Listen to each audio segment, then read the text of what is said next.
Hello everyone, welcome to the second part of Drive Stakeholder Value.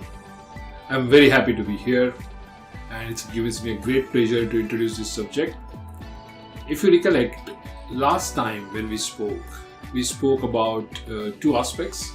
Quickly to recap, we talked about the DSV overview in which we covered how exactly is the coverage of DSV is, what entities are involved and what kind of approach is taken. Specifically, what is the focus of this particular Drive Stakeholder Value contribution of ITIL and how exactly these contributions are converting demand into value. And towards the end, we saw that how application of this across different types of organizations, different types of industries, different verticals, how it is done by adaptation and adoption. And last but not least, we saw that it definitely delivers a very effective service relationship. We also saw what were the key principles, the 7 principles where stakeholder is right in the middle, whereas the other entities such as service consumers, then service relationships and customer journeys are one of the critical principles which eventually deliver the high level of visibility and also a complete clear value proposition through different products and services. So today what we're going to cover in the second part is that we're going to talk about what exactly is the approach for delivering this value, how exactly are the various steps taken and what is probably included in those steps so the stakeholder value would continue to increment. And if you look at that, the first and foremost thing you realize is that it's all about engagements and interactions between the customers, the users, the service providers and other various stakeholders, including service partners.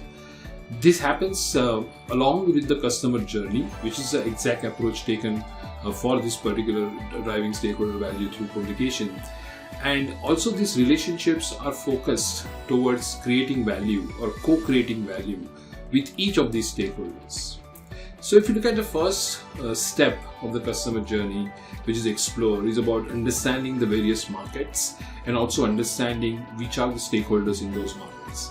The most important part about this is that eventually both of them, the provider as well as consumer, have to identify their own opportunities and their own needs and how best we can meet them or fulfill each other's needs. That's very critical. This is where the Explorer step stands. Followed by that, you have the engagement. One of the important aspects, as I said, that fostering relationship is the key. It is not just a contractual relationship. It's not just a piece of paper.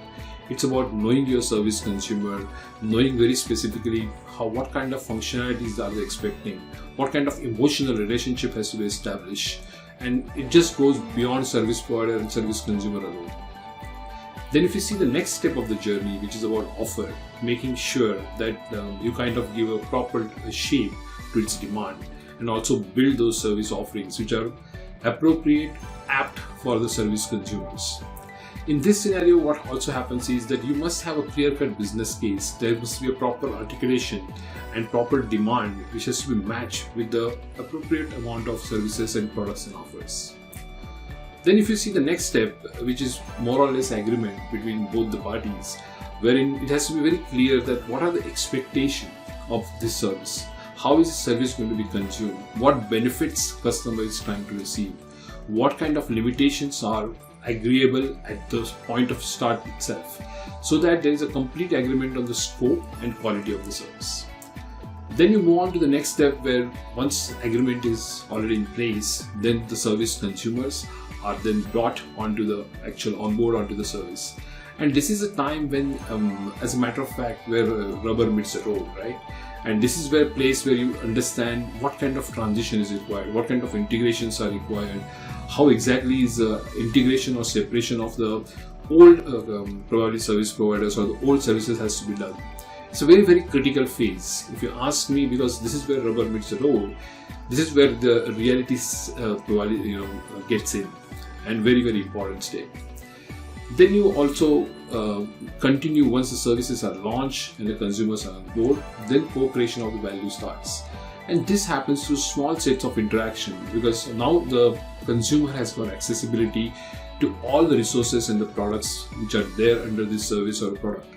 And small acts together of service relationship, one by one, through the incidents, the problems, to day-to-day service, through feedbacks, each of these kind of starts pouring into creation of value for the customer.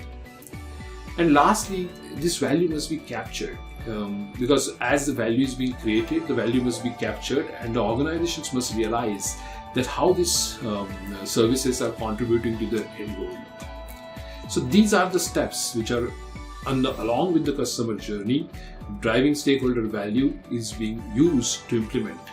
This is very critical to follow this path, because this is where the value realization happens. This is where the co-creation of value happens, and are extremely important steps.